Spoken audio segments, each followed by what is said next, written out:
नमस्कार दोस्तों, बेलपत्र की जड़ में लिख दे ये शब्द, आप देखेंगे कि आपके जीवन से शराब रूपी समस्या दूर जाएगी। साथ में आपके घर में धन संपदा की भी बाहर आने लगेगी। शराब संबंधी समस्या दोस्तों आजकल ज्यादातर मेरी हर माता बहन की समस्या बन चुकी है, तो आप अपने जीवन में सुखों को प्रदान करने लगेंगे। गुरुदेव कहते हैं कि जो भी महादेव के पास एक भी बार शरण में पहुंच गया वह अपने जीवन में परम सुखमय जीवन को पाने लगा।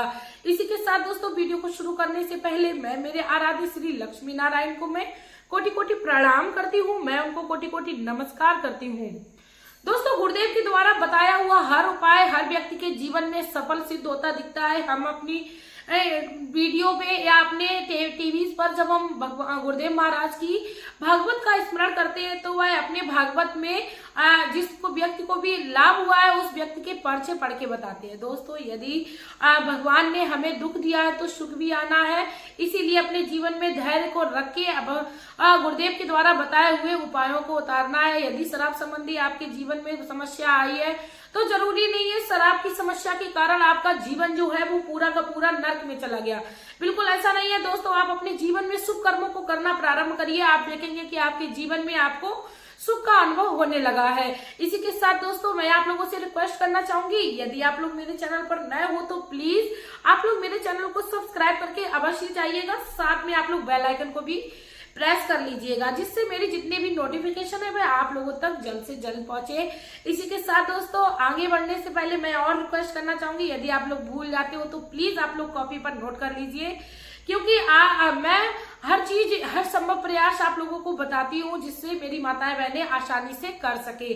तो दोस्तों आपको बेलपत्र का उपाय जो है वो इसलिए करना है क्योंकि बेलपत्र के पौधे में माता पार्वती के साथ भगवान श्री भोलेनाथ की दिव्य शक्तियों का वास होता है। बेलपत्र का पौधा जो है वो कोई साधारण पौधा नहीं है। हर व्यक्ति के जीवन में जिस प्रकार कोई ना कोई वस्तु अमृत के समान हो जाती है, ठीक उसी प्रकार यदि आप अपने जीवन में खुशियों को प्रदान करना चाहते हैं तो बेलपत्र के जड़ में आप इस चीज को लिख दीजिए। आप देखेंगे कि आपके घर से निगेटिव ऊर्जा है जो दूर दूर जाने लगी है, बड़ी बीमारी आपके घर से खत्म होने लगी है। दोस्तों बेलपत्र हमारे जीवन में चाहे वो साइंटिफिक दृष्टि से हो या वो आध्यात्म की दृष्टि से हो, हर प्रकार से लाभदायक है। भगवान श्री शिवलिंग पर यदि हम लोग उसी बेलपत्र को उठाकर दोबारा से धोकर यदि उसी बेलपत्र को चढ़ा देते हैं तब भी हमें पूर्ण फल की प्राप्ति होती है, क्योंकि महादेव के द्वारा हमें हमारे जीवन में हर संभव प्रयास हर संभव उपाय मिलता है जिससे हम अपने जीवन को सुखमय बना सके। चलिए दोस्तों अब मैं आप लोगों को बताती हूँ कि बेलपत्र के पौधे में आपको कौन सा शब्द लिखना है और क्या लिखना है, क्या करना है, क्या विधि है। दोस्तों आप लोगों को क्या करना है, ये जो कार्य है वो एकादशी के दिन करना है या आप पूर्णिमा के दिन कर सकते हो, अमावस्या के दिन कर सकते हो, या आप प्रतिदिन करते हो तो आप 21 दिन इस उपाय को कर लीजिए। आपको क्या करना है, भगवान श्री शिवलिंग पर आपको जाना है। आप जिस प्रकार पूजन विधि करते हैं भगवान भोलेनाथ की, वहां पर उस विधि से पूजन कर लीजिए, लेकिन आपको सिर्फ और सिर्फ लाल चंदन अपने साथ में अवश्य ले जाना है, अपनी पूजन की सामग्री में अवश्य सम्मिलित करना है। दोस्तों लाल चंदन से आप भगवान श्री शिवलिंग पर लेपन करिए, आप उनपे त्रिपुंड बनाइए, ओम बनाइए, आपकी जिस प्रकार जैसे जो इच्छा हो उस प्रकार आप लाल चंदन से आप इस्तेमाल कर लीजिए। भगवान श्री शिवलिंग को आप प्रणाम कर लीजिए, उनके जल को आप जब भी जाएं जरूर आचमन करें, अपने मस्तक पर लगाएं, अपनी आंखों पर लगाएं, अपने कंठ पर लगाएं, जिससे भगवान श्री महादेव की जितनी भी भक्ति है वह आपके रोम रोम में भरती रहे। क्योंकि जब हम किसी के सानिध्य में रहने लगते हैं तो हमें उससे प्रेम हो जाता है, और जिस भी व्यक्ति से हमें प्रेम होता है वह व्यक्ति अपना हमें सब कुछ यानी सब प्यार देने के लिए तैयार रहता है। ठीक उसी प्रकार हमें भोलेनाथ से भी प्रेम और स्नेह करना है। जब हम अपने जीवन में किसी लक्ष्य को पाना चाहते हैं तो दृढ़ संकल्प भी लेना बहुत ही जरूरी है, वो भी पूरे विश्वास के साथ। लेपन करने के बाद पूजन विधि संपूर्ण समाप्त करने के बाद आप बेलपत्र के पौधे के पास पहुंच जाएं और आप एक बार वृक्ष के ऊपर ऐसे देखकर श्री भोलेनाथ के सहित पार्वती माता का आह्वान करें, 3 तालियां बजाएं। दोस्तों बेलपत्र के पौधे के पास भी आप 3 तालियां बजा सकते हो, जिससे भगवान भोलेनाथ को ज्ञात हो जाए कि मेरा भक्त यहाँ भी आ चुका है, क्योंकि बेलपत्र जो है वो भगवान भोलेनाथ को सर्व प्रिय है। इसीलिए आप बेलपत्र के पौधे के पास जाकर 3 तालियों को बनाएं, जिससे पहली ताली का मतलब ये होता है कि आपने भगवान श्री भोलेनाथ को बुलाया है। दूसरी ताली का ये मतलब होता है यदि आप किसी कारणवश भावना में आकर आप अपनी मनोकामना को बोलना भूल गए हो, शराब संबंधी हो, चाहे वह धन संबंधी हो, बीमारी संबंधी हो, या आपके आपसी संबंध संबंधी हो, पति पत्नी के जो संबंध होते हैं, या क्योंकि कहते हैं भोलेनाथ की जो भी पूजा करता है उनके आपस में जो हस्बैंड वाइफ का जो तालमेल होता है वो बहुत ही अच्छा बैठने लगता है। और चाहे दोस्तों वह शिक्षा संबंधी हो, आप तालियों को बजाइए, आपकी मनोकामना जो है वो अवश्य पूर्ण होगी। साथ में तीसरी ताली का ये मतलब होता है कि भगवान भोलेनाथ आपके घर के भंडार को सदैव भरे रखे। तो दोस्तों 3 तालियों का आह्वान आप जरूरी करिए, चाहे आप शिवलिंग के पास जाइए, चाहे आप बेलपत्र के पौधे के पास जाइए। उसके बाद आप बेलपत्र के पौधे के नीचे जहां पर जड़ होती है वहां पर बैठ जाइए, अच्छे से आप अपनी पांति को लगा के।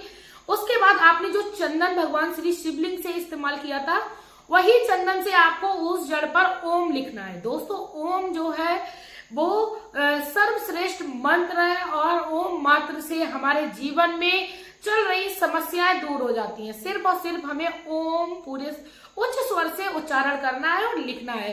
और दोस्तों उस ओम के ऊपर हमें उसी वृक्ष की एक बेलपत्र चढ़ानी है। बेलपत्र चढ़ाते समय हमें श्री भगवान महादेव का स्मरण करना है। उसके बाद हमें उस पर वो बेलपत्र चढ़ा देनी है। दोस्तों उसके बाद हमें प्रणाम कर लेना है, भगवान से अपनी मनोकामना बोल देनी है, जो भी आपके जीवन में समस्या चल रही है उससे आपको निजात पाने के लिए उनसे विनती कर लेनी है। उसके बाद दोस्तों आपको वो जो बेलपत्र आपने चढ़ाई थी उसको आपको अपने घर ले आना है। आप अपनी तिजोरी में रख दीजिए या आप अपने क्या नाम व्यापार के स्थान पर रख दीजिए, किसी भी स्थान पर रख दीजिए। शराबी व्यक्ति आपके घर में है तो आप उसके मस्तक पर स्पर्श करके अपनी तिजोरी पर रख दीजिए, जिससे शराबी व्यक्ति की जितनी भी निगेटिविटी है वो खत्म हो जाए, साथ में महादेव का आशीर्वाद प्राप्त हो जाए। दोस्तों इतना सा उपाय आप अपने जीवन में करिए और आप देखेंगे कि आपके जीवन में खुशियों की बहार आने लगी है, धन संपत्ति आपके घर में आने लगी है। साथ में आपके घर में जो भी निगेटिव ऊर्जा होती है, दोस्तों मैं आप लोगों को बता दूं, जब घर में शराब संबंधी परेशानी होती है तो निगेटिव ऊर्जा का भी होना स्वाभाविक है। निगेटिव ऊर्जा का मतलब ये नहीं होता है कि बहुत जोर जोर से किसी के ऊपर कुछ साया आ जाए या बहुत तेज से वो चिल्लाने, नहीं, ऐसा नहीं है।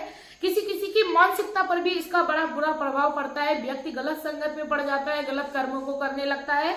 यदि आप भी इस प्रकार की समस्या से दूर होना चाहते हो तब भी आप इस उपाय को कर सकते हो। धन संबंधी समस्या को दूर करने के लिए आप इस उपाय को करिए। शराब संबंधी समस्या को दूर करने के लिए भी आप इस उपाय को करिए। आप संतान संबंधी समस्या को भी दूर करने के लिए इस उपाय को करिए। लेकिन दोस्तों उपाय करते समय आपको किसी भी प्रकार का अपने अंदर स्वार्थ नहीं रखना है कि नहीं ये कार्य पूर्ण नहीं हुआ तो मैं भगवान श्री महादेव से जो भी भरोसा है वह नहीं करूंगी। आपको पूर्ण भरोसे के साथ करना है। यदि किसी कारणवश आपका कार्य नहीं हो रहा है तो आपको ये भी अपने अंदर धीरज रखना चाहिए, धैर्य रखना चाहिए कि शायद भगवान श्री महादेव कुछ मेरा इसमें ही भला ढूंढ रहे हो, क्योंकि भगवान जो भी करता है वो बहुत ही अच्छा करता है। भगवान के अच्छे संकेतों को हमें हमेशा ही समझना चाहिए। इसी के साथ दोस्तों यदि आप लोगों को वीडियो अच्छी लगी हो, तो सरल लगी हो, आसान लगी हो, आपको लग रहा हो कि हर माता बहन इस उपाय को बहुत ही आसानी से कर सकती है, तो प्लीज आप लोग मेरी वीडियो को शेयर कर दीजिए, क्योंकि शेयर करने मात्र से आप भगवान श्री भोलेनाथ का प्रचार और प्रसार कर देंगे। जब हम प्रचार प्रसार करने पे उतरते हैं तो भगवान हमारा जो नाम है पूरे विश्व में विख्यात करता है। इसी के साथ दोस्तों अब मैं वीडियो में लेना चाहूंगी विदा। आपका प्यार और कीमती समय देने के लिए धन्यवाद।